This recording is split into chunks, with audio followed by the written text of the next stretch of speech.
সেই জন্য বাবা হাদিসের মধ্যে আসছে, আমার নবী বলেন, যদি আল্লাহ প্রদত্ত কোনো নিয়ামত তোমার কাছে চলে আসে, জবানটা নাড়ায়া বলবা আলহামদুলিল্লাহ, আর কর্মের মাধ্যমে সেজদার মাধ্যমে যখন মালিককে ডাক দাও সুবহান রাব্বিয়াল আ'লা, ডাকেন না সুবহান রাব্বিয়াল আ'লা, সুবহান রাব্বিয়াল আ'লা, সুবহান রাব্বিয়াল আ'লা।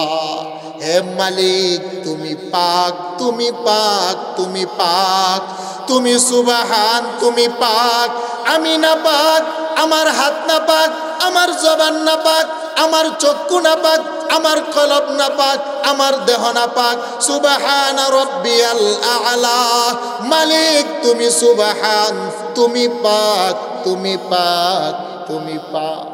আমার নবী বলেন, কোন মানুষ যখন সেজদায় পড়ে আমার মালিককে সুবহান বলে একটা ডাক দেয়, আমার আল্লাহ বান্দার উপরে যত নিয়ামত দিয়েছেন, বান্দা ডাকতে দেরি নিয়ামতের হক আমার আল্লাহ আদায় করতে দেরি করে না। একটু জোরে বলেন আল্লাহু আকবার।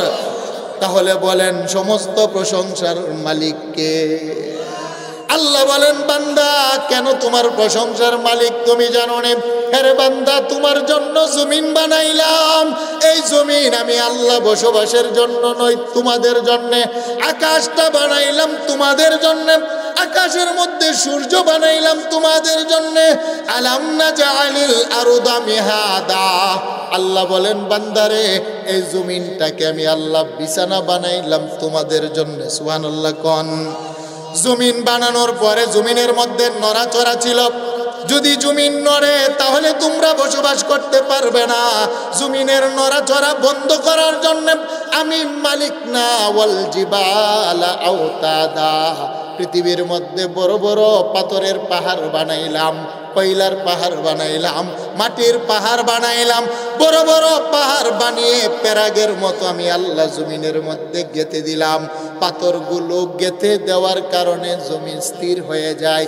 আল্লাহ বলেন, আমার জন্য কেন প্রশংসা জানুনি? আমি মালিক না, তোমাকে দুনিয়াতে পাঠানোর আগেই তোমার বসবাসের জমিন বানাইলাম।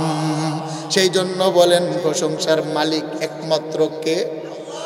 আলহামদুলিল্লাহ। আল্লাহ বলেন শুধু তাই নয়, হেরে বান্দা, ওয়া বানাইনা ফাওকাকুম সাবআন শিদাদা, তোমার মাথার উপরে 7টি আকাশকে আমি আল্লাহ বড় মজবুত করে বানাইলাম। ওয়া ইলাস সামাই কাইফা রুফিআত, আল্লাহ বলেন বান্দা, আকাশগুলাকে বড় উঁচু করে বানাইলাম যেন তোমার মাথার মধ্যে না লাগে। আকাশগুলা বানিয়ে তোমার মাথার উপরে একটা, বান্দা যখন পড়ে আর রহমানির রহিম, আমার আল্লাহ জবাব দেন আসনা আলাইয়া আব্দি। বান্দা যখন পড়ে মালিক ইয়াউমিদ্দিন, আমার আল্লাহ জবাব দেন মাজ্জাদানি আব্দি। বান্দা বান্দি যখন পড়ে ইয়াকা না'বুদু ওয়া ইয়াকা নাস্তাঈন, আমার আল্লাহ জবাব দেন হাদা বাইনি ওয়া বাইনা আবদি মা সাআলা।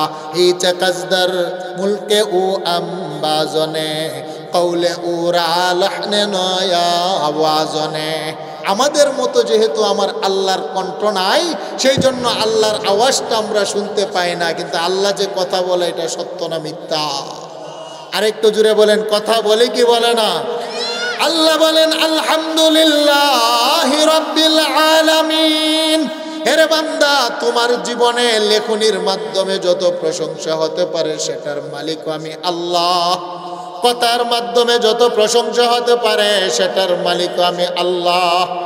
কর্মের মাধ্যমে যত প্রশংসা হতে পারে রে গোলাম, সেটার মালিক আমি আল্লাহ। আপনি যদি প্রশ্ন করেন, মালিক কেন গো আপনার জন্য তো প্রশংসা, কেন আপনার জন্য তো প্রশংসা? আল্লাহ বলেন, গোলাম আমি না তোমার মালিক, কারণ আমি আল্লাহ তোমার বানানেওয়ালা, আমি আল্লাহ তোমাকে খাওয়ানেওয়ালা, আমি আল্লাহ তোমার হায়াত দেনেওয়ালা, আমি আল্লাহ বান্দারে রূপ দেওয়ার পরে রূপ থেকে মুক্তি দেনেওয়ালা। আল্লাহু আকবার বলেন। আলহামদুলিল্লাহ। সমস্ত প্রশংসার মালিক হলেন আমার আল্লাহ। এবার যদি বলেন আল্লাহ তুমি কে গো, তুমি কে, তুমি কে? আল্লাহ বলেন বান্দা আমাকে চিনো নাই? আলাম নাজআল লাহু আইনাইন ওয়া লিসানাও ওয়া শাফাতাইন। বান্দারে আমি কে রে তুই একটু চিন।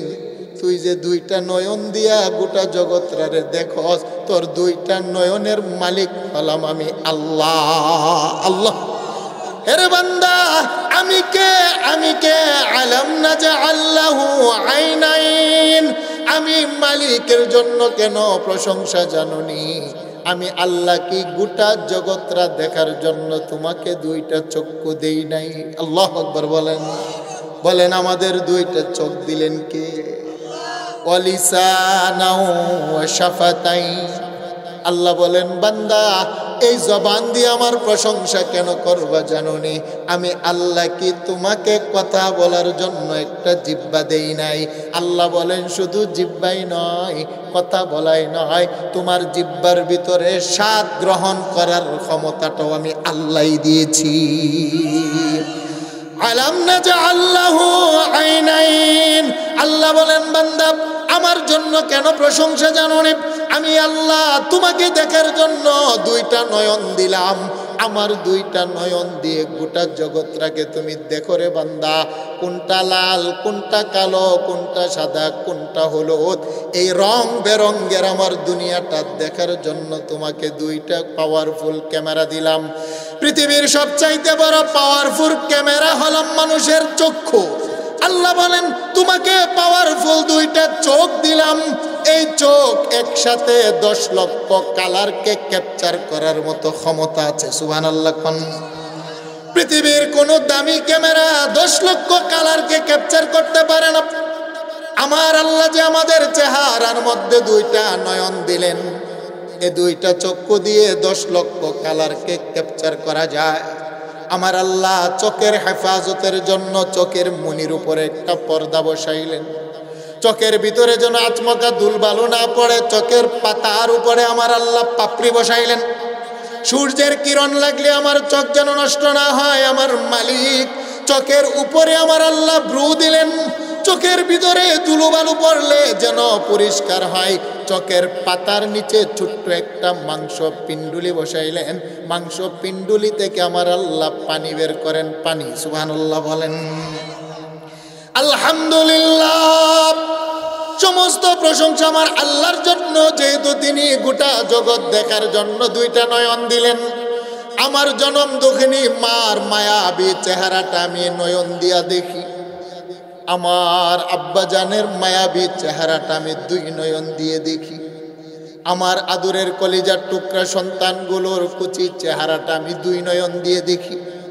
আমার প্রিয়তমা স্ত্রীর মায়াবী চেহারাটা আমার 2 নয়ন দিয়ে দেখি। আমার 2টা নয়ন দিয়ে আমি মালিকের কালাম পড়ি, মালিকের বাইতুল্লাহ দেখি, গোটা জগৎরা দেখতে পাই। ও বাবা, যার 2টা নয়ন নাই, চোখ নাই, অথবা চোখ আছে পাওয়ার নাই, ওই মানুষটার সামনে দাঁড়িয়ে যদি বলেন বাবারে বলো না দুনিয়াটা কেমন, হে বাবা একটু বলো না তোমার মার চেহারাটা কেমন, হে বাবা বলো না তোমার আব্বার চেহারাটা কেমন, হেরে যুবক বলো না তোমার 2টা কলিজার টুকরা সন্তানের চেহারাটা কেমন। যুবকটা চোখের পানি ফেলে দিয়ে বলবে চাচা আমার মা, আমার বাবা, আমার সন্তান, আমার মালিকের আকাশের জমি। চাচা গো কেমন 2 নয়ন দিয়ে কখনো দেখতে পারি না, কারণ আমি অন্ধ। গোটা জগৎটাই আমার কাছে অন্ধকার মনে হয়। আল্লাহু আকবার বলেন। একজন অন্ধ মানুষ যার চোখ নাই অথবা চোখ আছে চোখের ভিতরে পাওয়ার নাই, তার সামনে যদি আপনি গোটা জগতের কালার কেমন জিজ্ঞেস করেন, একটাই কথা বলবে চাচা আমার কাছে গোটা জগৎটাই অন্ধকার মনে হয়। বলেন ঠিক না বেটি? বিশ্ব সুন্দরী কোন নারীকেও যদি আপনি বিবাহ করিয়ে দেন, সে বলবে চাচা আমার কাছে সুন্দর আর কালো একই রকম। আল্লাহ বলেন বান্দারে তোমাকে এমন দুইটা নিয়ামত কি আমি আল্লাহ দেই নাই, যেই নিয়ামত দিয়া তোমার মার চেহারা দেখো, যেই নিয়ামত দিয়া আব্বার চেহারা দেখো, যেই নিয়ামত দিয়া সন্তানের চেহারা দেখো, যেই নিয়ামত দিয়া আমি মালিকের গোটা জগৎটাকে দেখো। আলাম নাজআল্লাহু আইনাইন, তোমাকে আমি আল্লাহ কি দুইটা চোখ দিয়ে দেখার ক্ষমতা দেই নাই? আল্লাহু আকবার বলেন। তাহলে বলেন কে দিলেন? কে দিলেন? জুড়ে বলেন। সেই জন্য আলহামদুলিল্লাহ, প্রশংসার মালিককে। আরেকটু জুড়ে বলেন। আল্লাহ বলেন শুধু চোখই দেই নাই, তোমার চোখের ভিতরে পানি নামক নিয়ামত দিলাম। হেরে বান্দা, জীবন সংসার করতে গিয়ে তোমার অন্তরের মধ্যে তুমি অনেক ব্যথা পাও। মায়ের কথায়, বাবার কথায়, বন্ধুর কথায়, সমাজের মানুষের কথায়, ব্যবসার মধ্যে নুকসান হলে, সম্পদ নষ্ট হয়ে গেলে, কেউ যদি গালো মন্দ করে, আমাদের মনের ভিতরে প্রচন্ড ব্যথা লাগে। আল্লাহ বলেন বান্দা চোখের মধ্যে পানি দিলাম, চোখ থেকে যদি কোনো মানুষ কিছুক্ষণ সময় কান্না করে, পানি বের করে, মানুষের দিলের ব্যথাটাও হালকা করে দেন কে? আরেকটু জুড়ে বলেন কে? সেই জন্য প্রশংসার মালিক একমাত্র কে? জুড়ে বলেন। কারণ মানুষ ব্যথা পাওয়ার পরে যদি কাঁদতে না পারে, মানুষ কলিজা ফেটে মারা যায়। মানুষের অন্তরের ভিতরে যখন আঘাত লাগে, ব্যথা লাগে, তখন মানুষটা বাবা কান্না করে, কান্নার মাধ্যমে তার অন্তরটা হালকা হয়, ঠিক না বেঠিক? আল্লাহ বলেন বান্দা তোমার প্রশংসার মালিক আমি আল্লাহ কেন জানোনি? তোমার চোখের ভিতরে আরেকটা নিয়ামত দিলাম, কান্নার পানি। আল্লাহ বলেন গোলাম তোমার চোখের পানি আমি আল্লাহ দিলাম, কারণ তোমার গুনাহের কারণে যে জাহান্নামের আগুন জ্বলে, সেটা সাগর মহাসাগরের পানি দিলে নিবে না। তোমার জাহান্নামের আগুন আটলান্টিক মহাসাগরের পানি দিলেও নিবে না। মানুষের গুনাহের আগুন জমজমের পানি দিলেও নিবে না, আমার আল্লাহ নিবাবেন না। আবে হায়াতের পানি দিলেও জাহান্নামের আগুন নিবেন আল্লাহ নিবাবেন না। হাউজে আগুন নিবেন আর নিবাবেন না।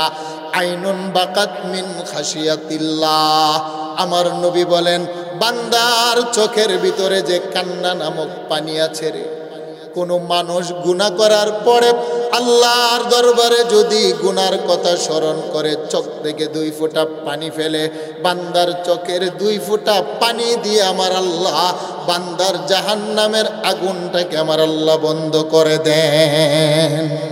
একটু জোরে বলেন আল্লাহু আকবার। তাহলে বলেন এমন পাওয়ারফুল পানি দিলেন কে?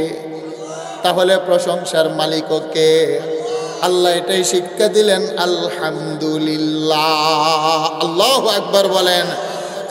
আল্লাহ বলেন বান্দা তোমার জবান দিলাম, আলাম নাজআল লাহু আইনাইন ওয়া লিসানাও ওয়া শাফাতাইন। বান্দারে 1.5 ইঞ্চি একটা গোস্তের টুকরা দিলাম, যার নাম হলো জিহ্বা। জিহ্বা এরে বান্দা, জিহ্বার ভিতরে খাবারটা রাখার পরে তুমি বুঝতে পারো কোনটা টক, কোনটা লবণ, কোনটা জাল, কোনটা মিষ্ট, কোনটা করোয়া, কোনটা টক হয়, সব কিছু বুঝার ক্ষমতা জিহ্বার মধ্যে কে দিলেন? আল্লাহ বলেন শুধু তোমার স্বাদ গ্রহণের জন্যই দেই নাই, আবার ভাষা শিখাইলাম। তোমার কুচি জিহ্বার ভিতরে বান্দারে কোনো ভাষা ছিল না। তোমার আম্মা যেদিন জন্ম দিয়েছিল তোমার জিহ্বা ছিল, কিন্তু ভাষা ছিল না। আমি মালিকের জন্য কেন প্রশংসা জানো নে? আমি আল্লাহ তোমার কচি জিহ্বার ভিতরে তোমাকে ভাষা শিখাইলাম। আর রহমান আল্লামাল কুরআন খালাকাল ইনসানা আল্লামাহুল বায়ান। আল্লাহু আকবার বলেন। বলেন আমাদের জিহ্বার ভিতরে ভাষা শিখাইলেন কে? আরেকটু জোরে বলেন। আমার মা যেদিন আমাকে জন্ম দিয়েছিল জিহ্বা ছিল, কিন্তু ভাষা ছিল কান্না। কান্না ছাড়া আমি আমার মারে ডাকতে পারতাম না, কারণ আমার জবানের মধ্যে কোনো শব্দমালা ছিল না। আমি আমার আব্বাকেও ডাকতে পারতাম না, কারণ আমার জবানের ভিতরে কোনো শব্দমালা ছিল না। আমি আমার ভাই বোন কাউকে সেদিন ডাকতে পারতাম না, জবানের মধ্যে কোনো শব্দ ছিল না। আল্লাহ বলেন, বান্দা কেন আমার জন্য তোমার জিহ্বার প্রশংসা জানোনি? তোমার কুচি জিহ্বার কান্নাকে দূর করে আমি আল্লাহ তোমাকে ভাষা শিখাইলাম। সেই জন্য আমার দেওয়া ভাষা দিয়ে আমি আল্লাহর জন্যই হলো তোমার প্রশংসা। আলহামদুলিল্লাহ। আল্লাহু আকবার বলেন। আমার মা যেদিন আমাকে জন্ম দিয়েছিল, আমার হাত ছিল, ধরার ক্ষমতা ছিল না। আমার আম্মা, আপনার আম্মা যেদিন বাবা দুনিয়াতে আসছিলেন, পা ছিলেন, কিন্তু কোনো মানুষ দাঁড়াতে পারতেন না, ঠিক না বেটি? আমাদের কিন্তু পা ঠিকই ছিল, কিন্তু আমরা সেদিন দাঁড়ানোর মতো শক্তি ছিল না, কুচি ছিল। আমাদের হাত কিন্তু ঠিকই ছিল, কোনো কিছু ধরার মতো ক্ষমতা ছিল না।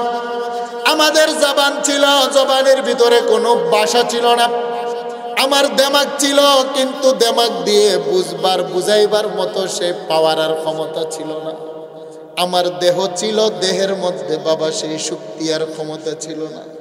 আমি জানতে চাই, ময়মনসিংহের মানুষ বলেন না, আমাদের কুচি হাতের মধ্যে এখন ধরার ক্ষমতা কে দিলেন?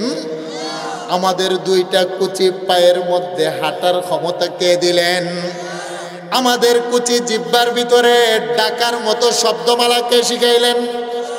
আমাদের কুচি দেমাগের ভিতরে চিন্তা গবেষণার ক্ষমতা কে দিলেন? আমাদের ছোট্ট দেহটার ভিতরে ধীরে ধীরে যৌবন শক্তি কে দিলেন? তাহলে প্রশংসারও একজনই মালিক, তিনি কে? আলহামদুলিল্লাহি রাব্বিল আলামিন। আল্লাহু আকবার বলেন। আল্লাহ বলেন, গোলাম শুধু তাই নাই, তোমাকে আমি আল্লাহ জিহ্বা দিলাম, জিহ্বার ভিতরে ভাষা দিলাম, জিহ্বার ভিতরে আমি আল্লাহ স্বাদ গ্রহণের ক্ষমতা দিলাম। অশাফাতাইন, তোমার কথাটা যেন সুন্দর করে মিলাতে পারো, জিহ্বার উপরে দুইটা ঠোঁট বসাইলাম। সুবহানাল্লাহ কোন? বলেন, আমাদের জিহ্বার উপরে দুইটা ঠোঁট দিলেন কে? আরেকটু জুড়ে বলেন কে? সেই জন্য প্রশংসার মালিক একজন, তিনি কে? আল্লাহ এখন বলেন, বান্দারে আমার প্রশংসা করতে তোমার কি সময় নাই? আমার দেওয়া জবান দিয়া মারে ডাকো, মা খুশি হয়। আমার দেওয়া জবান দিয়া আব্বারে আব্বু বলে ডাকলে আব্বু বড় খুশি হয়। আল্লাহর দেওয়া জবান দিয়ে বন্ধুকে যদি বন্ধু বলে ডাকি, বন্ধু খুশি হয়।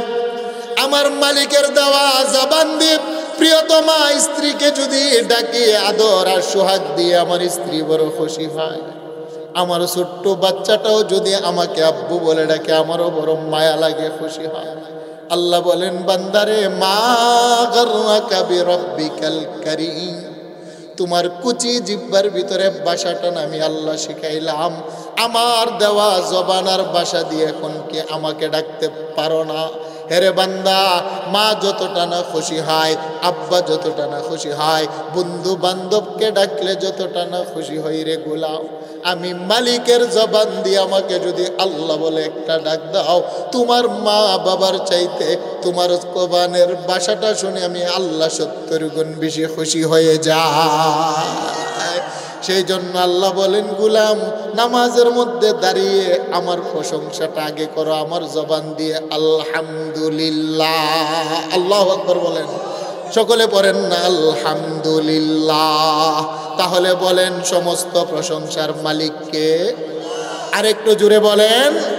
সেই জন্য বাবা হাদিসের মধ্যে আসছে, আমার নবী বলেন, যদি আল্লাহ প্রদত্ত কোনো নিয়ামত তোমার কাছে চলে আসে, জবানটা নাড়ায়া বলবা আলহামদুলিল্লাহ। আর কর্মের মাধ্যমে, সেজদার মাধ্যমে যখন মালিককে ডাক দাও, সুবহান রাব্বিয়াল আ'লা, ডাকেন না, ডাকেন না, সুবহান রাব্বিয়াল আ'লা, সুবহান রাব্বিয়াল আ'লা, সুবহান রাব্বিয়াল আ'লা। হে মালিক, তুমি পাক, তুমি পাক, তুমি পাক, তুমি সুবহান, তুমি পাক, আমি না পাক, আমার হাত না পাক, আমার জবান না পাক, আমার চক্ষু না পাক, আমার কলব না পাক, আমার দেহ না পাক, সুবহান রাব্বিয়াল আ'লা। মালিক তুমি সুবহান, তুমি পাক, তুমি পাক, তুমি পাক। আমার নবী বলেন, কোন মানুষ যখন সেজদায় পড়ে আমার মালিককে সুবহান বলে একটা ডাক দেয়, আমার আল্লাহ বান্দার উপরে যত নিয়ামত দিয়েছেন, বান্দা ডাকতে দেরি, নিয়ামতের হক আমার আল্লাহ আদায় করতে দেরি করে না। একটু জোরে বলেন আল্লাহু আকবার। তাহলে বলেন সমস্ত প্রশংসার মালিক কে? আল্লাহ বলেন বান্দা কেন তোমার প্রশংসার মালিক তুমি জানো না? আরে বান্দা তোমার জন্য জমিন বানাইলাম, এই জমিন আমি আল্লাহ বসবাসের জন্য নয় তোমাদের জন্য। আকাশটা বানাইলাম তোমাদের জন্য, আকাশের মধ্যে সূর্য বানাইলাম তোমাদের জন্য। আলাম নাজআলিল আরদা মিহাদা, আল্লাহ বলেন বান্দারে এই জমিনটাকে আমি আল্লাহ বিছানা বানাইলাম তোমাদের জন্য। সুবহানাল্লাহ কোন। জমিন বানানোর পরে জমিনের মধ্যে নড়াচড়া ছিল, যদি জমিন নড়ে তাহলে তোমরা বসবাস করতে পারবে না। জমিনের নড়াচড়া বন্ধ করার জন্য আমি মালিক না ওয়াল জিবালা আওতাদা, পৃথিবীর মধ্যে বড় বড় পাথরের পাহাড় বানাইলাম, কয়লার পাহাড় বানাইলাম, মাটির পাহাড় বানাইলাম। বড় বড় পাহাড় বানিয়ে পেরাগের মতো আমি আল্লাহ জমিনের মধ্যে গেঁথে দিলাম। পাথরগুলো গেঁথে দেওয়ার কারণে জমিন স্থির হয়ে যায়। আল্লাহ বলেন আমার জন্য কেন প্রশংসা জানুনি? আমি মালিক না তোমাকে দুনিয়াতে পাঠানোর আগেই তোমার বসবাসের জমিন বানাইলাম। সেই জন্য বলেন প্রশংসার মালিক একমাত্র কে? আলহামদুলিল্লাহ। আল্লাহ বলেন শুধু তাই নয়, হেরে বান্দা ওয়া বানাইনা ফাওকাকুম সাবআন শিদাদা, তোমার মাথার উপরে 7টি আকাশকে আমি আল্লাহ বড় মজবুত করে বানাইলাম। ওয়া ইলাস সামাই কাইফা রুফিআত, আল্লাহ বলেন বান্দা আকাশগুলাকে বড় উঁচু করে বানাইলাম যেন তোমার মাথার মধ্যে না লাগে। আকাশগুলা বানিয়ে তোমার মাথার উপরে একটা ছাদ স্বরূপ টাঙিয়ে দিলাম। আবার আকাশের মধ্যে আমি আল্লাহ একটা সূর্য দিয়ে তোমাকে আলোকিত করলাম। সুবহানাল্লাহ বলেন। তাহলে বলেন 7টি আকাশ মজবুত করে যিনি বানাইলেন প্রশংসার মালিককে? আকাশগুলাকে যিনি উঁচু করে বানাইলেন প্রশংসার মালিককে? আল্লাহ বলেন আকাশের মধ্যে একটা সূর্য বানাইলাম, কৃষিজীবী যেন জমিনের মধ্যে কৃষি কাজ করতে পারে, চাকরিজীবী মানুষটা যেন অফিস আদালতের মধ্যে চাকরি করতে পারে, একজন ব্যবসায়িক মানুষ যেন ময়মনসিংহের বাজারের মধ্যে গিয়ে ব্যবসা করতে পারে। আল্লাহ বলেন তুলিজুল লাইলা ফিন নাহারি ওয়া তুলিজুন নাহারা ফিল লাইল, বান্দারে আমি আল্লাহ রাত্রটাকে সূর্য নামক আলো দিয়ে দিন দিয়ে পরিবর্তন করি, আবার সূর্যটাকে ডুবিয়ে রাত্রে নামক চাদর দিয়ে পরিবর্তন করি। আল্লাহ বলেন সূর্য দিলাম, আলোকিত করলাম, আবার আমি আল্লাহ রাত্র দিলাম। রাত্রের বেলা তোমার দেহ বড় ক্লান্ত হয়ে যায় দুনিয়ার কাজ করতে গিয়ে, তোমার একটু ঘুম দরকার, সেই জন্য আমি আল্লাহ লাইলা লিবাসা ওয়া জাআলনান নাহারা মাআশা আলো বানাইনা ফাওকাকুম সাবআন শিদাদা। আল্লাহ বলেন আকাশ যেমনি ভাবে আমি আল্লাহ দিলাম মজবুত করে বানাইলাম, রাত্রটাকে আমি আল্লাহ চাদর বিছানা স্বরূপ দিলাম, আবার রাত্রের বেলা তোমাদের চোখে আমি আল্লাহ আরামের ঘুম দিলাম। তোমরা যখন 5 ঘন্টা 7 ঘন্টা ঘুমিয়ে যাও, তোমাদের দিনের বেলার সমস্ত ক্লান্তি ঘুমের মাধ্যমে আমি আল্লাহ দূর করে দেই। একটু জোরে বলেন আল্লাহু আকবার। তাহলে বলেন রাত্র দিলেন কে? তাহলে রাত্রের বেলা চোখের মধ্যে আরামের ঘুম দিলেন কে? তাহলে প্রশংসার মালিক একজন, তিনি কে? চিল্লায় বলেন আলহামদুলিল্লাহ। আল্লাহ বলেন শুধু তাই নয়, ওয়া আনজালনা মিনাস সামাই মাআ ফাআখরাজা বিহি মিনাস সামারাতি রিজকাল লাকুম। আল্লাহ বলেন বান্দা আমার জন্য কেন প্রশংসা তুমি জানোনি? আমি আল্লাহ না আকাশ থেকে বৃষ্টি বর্ষণ করি, সাগর মহাসাগরের পানিগুলাকে আমার আল্লাহ বাষ্প করে আকাশের মধ্যে ওঠান, সাগরের পানিগুলো আকাশের মধ্যে উঠে আমার আল্লাহ প্রথমে মেঘ বানান, সেই মেঘগুলোকে আমার আল্লাহ ফেরেশতার মাধ্যমে বাতাসের মাধ্যমে পৃথিবীর বিভিন্ন জায়গায় আমার আল্লাহ পৌঁছিয়ে দেন। যেই জায়গার মধ্যে বৃষ্টি প্রয়োজন আমার আল্লাহ কুদরতি ভাবে সেখানে রেজা জাররা জাররা করে আমার আল্লাহ বৃষ্টি পাঠান। আল্লাহ বলেন আমার আকাশের বৃষ্টি যখন জমিনের মধ্যে পড়ে, জমিনের মাটি বৃষ্টির পানিটাকে যখন চুষে খেয়ে নেয়, সেই মাটির মধ্যে আমি আল্লাহ উর্বরতা শক্তি দান করি। হেরে বান্দা, মাটি উর্বর যখন হয়ে যায়, বিকাল বেলা একজন কৃষক মানুষ যখন একটা সরিষার দানা, ভুট্টার দানা মাটিটার মধ্যে পুঁতে বাড়িতে এসে ঘুমিয়ে যায়, আল্লাহ বলেন লা তাখুযুহু সিনাতুন ওয়ালা নাওম। বান্দারে, তুমি তো ঘুমিয়ে যাও, আমি মালিক তো ঘুমাই না, কারণ তোমার রিজিকের দায়িত্ব আমি মালিকের হাতে। আল্লাহু আকবার বলেন। আমি ঘুমাই না, তুমি না বাড়িতে এসে ঘুমিয়ে যাও, আমি আল্লাহ তোমার ছোট্ট দানাটা, যেই দানাটা মাটির মধ্যে তুমি ফেলে দিয়ে আসো, আমি মালিক সেই মাটিকেও দানাটা খাইতে দেই না। সকালবেলা যেই দানাটা বিকালে লাগিয়েছ, দানাটার ভিতরে কোনো পাতা ছিল না, ফুল ছিল না, ফল ছিল না, জীবন ছিল না। শুকনা একটা ভুট্টার দানা, সরিষার দানা মাটির মধ্যে পুঁতে রেখে তুমি চলে আসছো, আমি আল্লাহ কুদরতিভাবে সেই দানা থেকে দুইটা সবুজ পাতা দিয়ে আমি আল্লাহ একটা গাছ জন্মাই। গাছের মধ্যে আমি আল্লাহ একটা, তার ভিতরে একটা শাখা দেই, শাখার ভিতরে প্রশাখা দেই, প্রশাখার ভিতরে ফুল দেই, ফুলের ভিতরে ফল দেই, ফলগুলাকে পাকানোর জন্য আমি আল্লাহ পূর্ণিমার চাঁদ ব্যবহার করি, ফলের ভিতরে মিষ্ট ঢুকানোর জন্য সূর্যের কিরণের ব্যবস্থা করি। আল্লাহু আকবার বলেন। তাহলে বলেন না, ছোট্ট একটা দানা থেকে যিনি তো হাজার হাজার ফল ফুল বের করেন, একমাত্র প্রশংসার মালিক হলেন তিনি কে?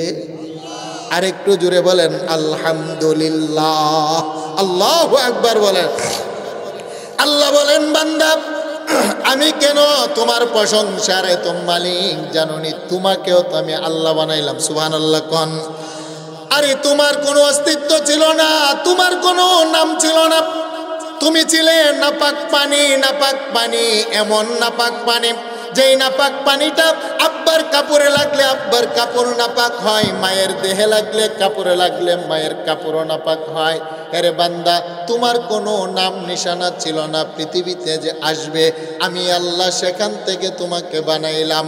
হাল আতা আলাল ইনসানি হিনুম মিনাদ দাহরি লাম ইয়াকুন শাইআম মাযকুরা ইন্না খালাকনাল ইনসানা মিন নুতফা। আল্লাহ বলেন, তোমাকে আমি আল্লাহই বানাইলাম, সেই জন্য তোমার প্রশংসার মালিক আমি আল্লাহ। তোমার বানানেওয়ালা তোমার মা না, তোমার বানানেওয়ালা তোমার আব্বাও না, তোমার বানানেওয়ালা পৃথিবীর কোনো মানুষ না। তোমাকেও তো আমি আল্লাহ দুই ফোঁটা পানির উপরে বানিয়েছি, সেই জন্য তোমার জীবনের প্রশংসার মালিক আমি আল্লাহ। আল্লাহু আকবার বলেন। আরে তুমি তো ছিলে দুই ফোঁটা নাপাক পানি মাত্র, তুমি ছিলে মাত্র দুই ফোঁটা নাপাক পানি। এক ফোঁটা নাপাক পানি আমি আল্লাহ রেখেছিলাম তোমার আব্বার মেরুদণ্ডের হাড্ডির ভিতর, আরেক ফোঁটা নাপাক পানি আমি আল্লাহ রেখেছিলাম তোমার আম্মার বক্ষ পাঞ্জরের ভিতর। তোমার আব্বা যখন তোমার আম্মাকে বিবাহ করে একটা বাড়িতে নিয়ে আসলো, আমার মায়ের বাড়ি ভিন্ন বংশে, আমার বাবার বাড়ি ভিন্ন বংশে। আমার মায়ের সাথে আমার বাবার কোনো বিবাহর আগে যোগাযোগ ছিল না। কালেমার বন্ধনে যখন আবদ্ধ হলো, আল্লাহ বলেন তোমার আম্মা আব্বা মায়া মোহাব্বতের প্রেম ভালোবাসার মাধ্যমে ইয়াখরুজু মিন বাইনিস সুলবি ওয়াত তারাইব, তোমার আব্বার মেরুদণ্ডের হাড্ডির ভিতর থেকে এক ফোঁটা পানি নিলাম, তোমার আম্মার বক্ষ পাঞ্জর থেকে আরেক ফোঁটা পানি নিয়ে দুইটাকে মিলাইলাম। সুবহানাল্লাহ বলেন। আরেকটু জোরে বলেন আল্লাহু আকবার। ইয়াখরুজু মিন বাইনিস সুলবি ওয়াত তারাইব, আল্লাহ বলেন তোমার আব্বা একজন জীবিত মানুষ। তুলিজুল লাইলা ফিন নাহারি ওয়া তুলিজুন নাহারা ফিল লাইল ওয়া তুখরিজুল হাইয়া মিনাল মাইয়িতি ওয়া তুখরিজুল মাইয়িতা মিনাল হাই।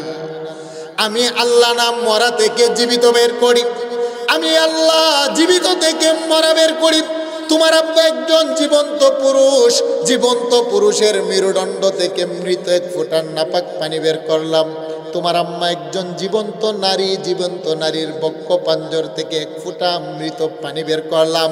যে দুই ফোঁটা পানির ভিতরে তোমার কথা বলার জিহ্বা ছিল না, ছিল না কি বলেন?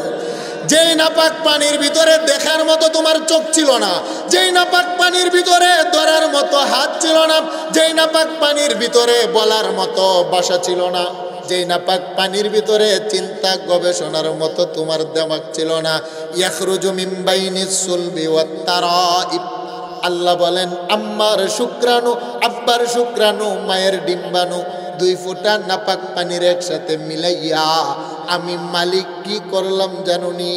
ফি কারারিম মাকিন, তোমার জনম দুঃখিনী মায়ার মায়ের পেটের ভিতরে জরায়ুর ভিতরে নিয়ে আল্লাহ রাখলাম। সুবহানাল্লাহ বলেন। তোমার আম্মা জানের জরায়ুর ভিতরে, রেহেমের ভিতরে 2 ফোঁটা পানি নিয়ে আমি আল্লাহ রাখলাম। জরায়ুটা কেমন জানুনি? যার ভিতরে কোনো আলো নাই, বাতাস নাই, কিছু নাই। ফি যুলুমাতিন সালাস, আল্লাহ বলেন 3টা অন্ধকারের ভিতরে 2 ফোঁটা পানি ঢুকাইয়া আমি মালিক না এবার পানির উপরে তোমার দেহের নকশা বানাইতে শুরু করলাম। সুবহানাল্লাহ বলেন। সেই জন্য প্রশংসার মালিককে জুড়ে বলেন, আরেকটু জুড়ে বলেন আলহামদুলিল্লাহি রাব্বিল আলামিন। আল্লাহ বলেন তোর প্রশংসার মালিক আমি কেন জানোসনি? 2 ফোঁটা নাপাক পানি 3টা অন্ধকারের ভিতরে নিয়ে আমি আল্লাহ এবার বান্দা তোরে বানাইতে শুরু করলাম। পৃথিবীর কোনো মানুষ রে পানির উপরে নকশা আঁকতে পারে না বাবা। নকশা আঁকতে গেলে কাগজ লাগে, কলম লাগে, কি বলেন, কাঠ লাগে, মাটি লাগে, পাথর লাগে। পানির উপরে বাবা কোনো কিছু আঁকা যায় না। অন্ধকারের ভিতরেও নকশা আঁকা যায় না। সূর্যের আলো লাগে অথবা বিদ্যুতের লাইট লাগে, কি বলেন, ঠিক না বেঠিক? আল্লাহ বলেন ফি যুলুমাতিন সালাস, বান্দারে 3টা অন্ধকারের ভিতরে 2 ফোঁটা নাপাক পানির উপরে তোর দেহের নকশা বানাইলাম। সুবহানাল্লাহ বলেন। আমার আল্লাহ কেন 3টা অন্ধকার বললেন? মুফাসসিরিনে কেরাম ব্যাখ্যা দিলেন। একটা হলো আমার আম্মা জানের পেটের চামড়ার ভিতরে অন্ধকার, আরেকটা হলো আম্মা জানের জরায়ুর ভিতরে অন্ধকার, আরেকটা হলো জরায়ুর ভিতরে পিচ্ছিল একটা পানি হয়, পানিটার ভিতরে বাচ্চাটা ডুবে থাকে, আরেকটা অন্ধকার। আল্লাহ বলেন ফি যুলুমাতিন সালাস, 3টা অন্ধকারের ভিতরে তোমার নকশা বানাইতে শুরু করলাম। ওয়াল্লাযী ইউসাউবিরুকুম ফিল আরহামি কাইফা ইয়াশা, তোমার চেহারাটা আম্মার মতো হবে না, আব্বার মতো হবে। তোমার চোখ 2টা সোজা হবে না, বাঁকা হবে। তোমার নাকটা লম্বা হবে না, খাটু হবে। তোমার হাতের আঙ্গুল 5টা হবে না, 6টা হবে। হেরে বান্দা, তোমার চেহারার চামড়াটা কালো চামড়া হবে না, সাদা চামড়া হবে। আমি আল্লাহ মার হাতেও ক্ষমতা দেই নাই, আব্বার হাতেও ক্ষমতা দেই নাই।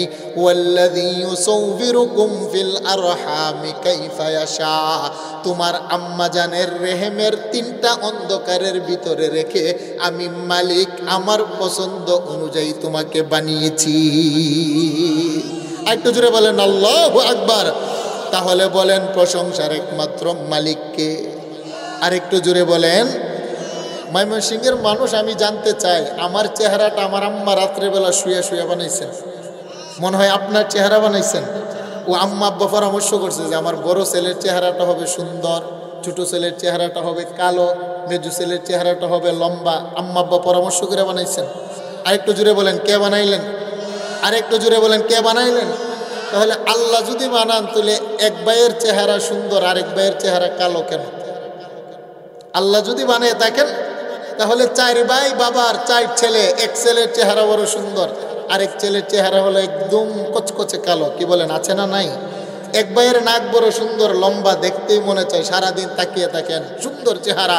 আরেক ভাইয়ের নাক হলো খাটো, চোখ একটা বাঁকা, কি বলেন, আছে না নাই? তাহলে কে বানাইলেন? জুড়ে বলেন।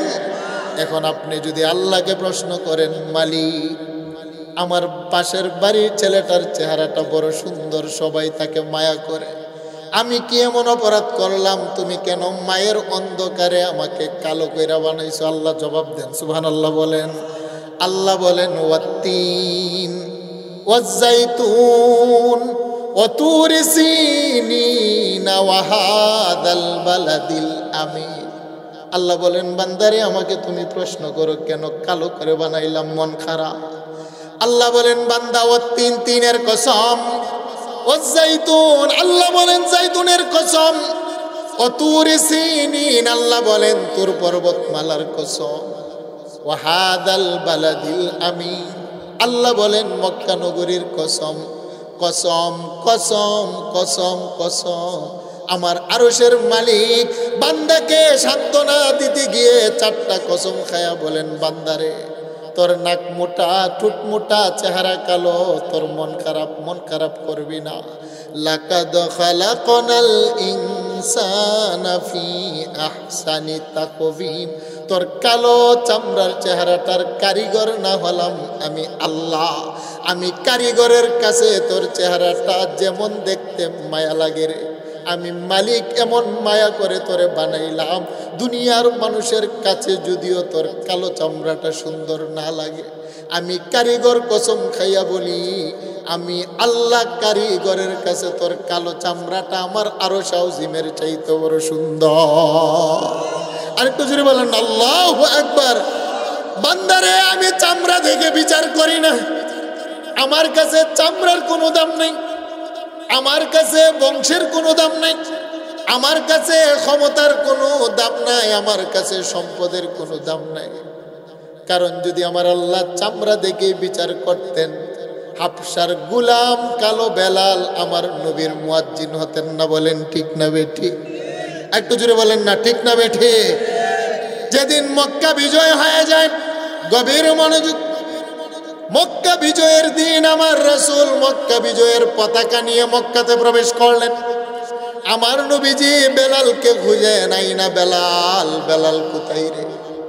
সাইয়েদানা বেলাল বড় বড় সাহাবায়ে কেরামের পিছনে দাঁড়ানো ছিলেন কাবা ঘরের পাশে। বেলাল বলে, লাব্বাইকা ইয়া রাসূলুল্লাহ ইয়া হাবিবাল্লাহ, হে আল্লাহর নবী আপনি আমাকে ডাকেন, আমি বেলাল উপস্থিত। নবী বলেন, বেলাল তুমি পিছনে কেন রে? বেলাল বলে, ইয়া রাসূলুল্লাহ আমার চেহারা কালো, আমি গোলামের ছেলে, গোলাম, আমার বাড়িটা মক্কাতেও নয় মদিনাতে নয়, আমি একজন গরিব সাহাবী। আপনার সামনে আবু বকর, উমর ও উসমান, মক্কার বড় বড় ধন্যাঢ্য সাহাবীরা, তাদের সামনে দাঁড়াতে বড় লজ্জা লাগে, তাই আমি গোলামের ছেলে গোলাম পিছনে দাঁড়িয়ে আছি। আমার নবী বলেন, বেলাল রে আজকে না আমার আল্লাহ মক্কা বিজয় দান করেছেন, তুমি বাইতুল্লাহর ছাদের উপরে দাঁড়াও, তোমার কণ্ঠে আমি নবী মক্কা বিজয়ের আজানটা শুনতে চাই। আরেকটু জোরে বলেন আল্লাহু আকবার। সাইয়েদানা বেলাল যখন মক্কার ছাদের উপরে দাঁড়াইলেন, মক্কার কাফেরেরা চতুর্দিক থেকে বলতে আরম্ভ করলো, আজকে মক্কা বিজয়ের আজান, মুহাম্মদ কেন একজন গোলামের ছেলে, গোলাম নাক মোটা, ঠোঁট মোটা, কালো চামড়ার গোলাম, তাকে দিয়ে কেন মক্কা বিজয়ের আজান দেওয়াবেন? আপত্তি করলেন। মুহাম্মদ কি কোনো সুন্দর চামড়াওয়ালা ধন্যাঢ্য বাবার ছেলে খুঁজে পায় নাই? আজকে মক্কা বিজয়ের আজানটা কেন বেলালের কণ্ঠে শুনতে হবে? এই কথাটা মক্কার কাফেররা যখন বলতে আরম্ভ করলেন, আমার নবীজির কানের ভিতরে পৌঁছার পরে নবী একটু মনক্ষুণ্ণ হলেন। আমার নবী মনে কষ্ট পাইলেন। আমার আরশের মালিক আল্লাহ জিব্রাইলকে ডেকে বলে, জিব্রাইল আমার বন্ধু মনে কষ্ট পাবে, আমি আল্লাহ বরদাস্ত করতে পারি না রে। আমার বন্ধু বেলালকে